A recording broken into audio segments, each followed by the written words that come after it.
waxaa kaloon in yar idinka warramayaa qiso dhex martay laba ruux mid waa mid caasiya waa cidkajo aada iga cajaa'ibisay mid waa nin caasiya qur'aankana aada u yaqaan iyo gabadh cafiifada oo iyana qur'aanka aada u taqaan waxaad arkaysaa aayadda qur'aanka ee ilaahay odhanaya yudilu bihi man yashaau wayahdi bihi man yashaa ninkanu aayado qur'aanuu ku haasaawaya gabadha kula haasaawaya iyana aayado qur'aan ay ku difaacaysaa markii ugu horreysay waa nin faqiira ninkani gabadhan ayaa soo agmartay gabadhana waa gabadh aada iyo aada ilaahay u qurxiyey markaasuu ninkii la yaabay ilaahay gabadhan quruxduu siiyey markaasuu aayad qur'aana soo qaato oo wuxuu yidhi wazayannaaha linnaadiriin buu aqriyey waxaanu u qurxinay dadka daawanaya faqaalat markaase waxay ku tidhi waxafidnaaha min kulli shayطaanin rajiim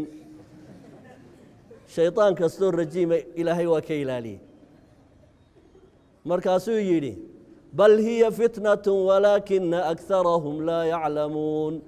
imtixaan baa tahay dadka qaarkood ma garanayaane fitna adduunka lagu keenay markaasay ku tidhi waataquu fitnatan laa tusiibanna aladiina dalamuu minkum khaasa haddaad fitno ii dareemayso dee iska badbaadiyo iska ilaali markaasaa wuxuu haddana yidhi nuriidu an na'kula minha wataطma'ina quluubuna waxaan rabnaa inaan wax yar ka dhadhamino si niyaddayadan kacday aa u yaro xasisho markaasaa waxay ku tidhi lan tanaalu lbira xataa tunfiquu mima tuxibuun meherkeen dee adduun baa lagaa rabaa imeherso oo adduun lan tanaalu lbira xataa tunfiquu mima tuxibuun markaasaa wuxuu yidhi wain kaana duu cusra haddaan waxbaba haynin maxaa la yeelaya wain kaana duu cusra markaasaa waxay ku tihi xataa yugniyahum اllah inta ilaahay hani yeelaya ha iska sugaan markaasuu haddana uu yidhi wاladiina laa yajiduuna maa yunfiquun haddaanu haynba wuxuu bixiyana qaalat ulaa'ika canha mubcaduun hadduu faramaran yahay tan oo kale ilaahay waa ka fogey faxmara wajhuhu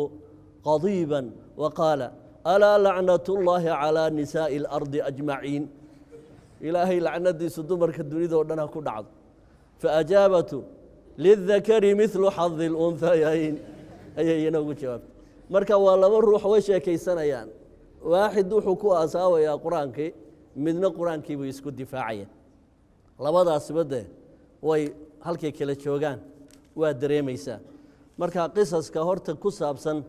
dadkan saalixiinta ah ee ilaahay ka dhowray macaasida aad bay u badan tahay oo haddaynu caawo o dhan ka sheekeeya isnidhaahno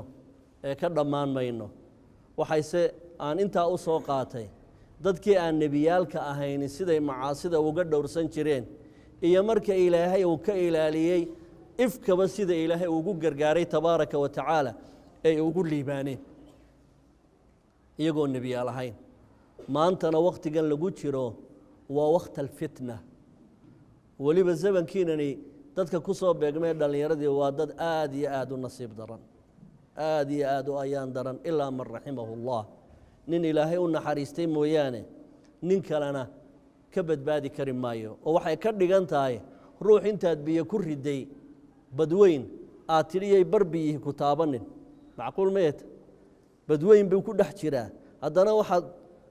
maxaanku idhaha ku xujaysay barbiyihiye ku taaban waxaan dhici karay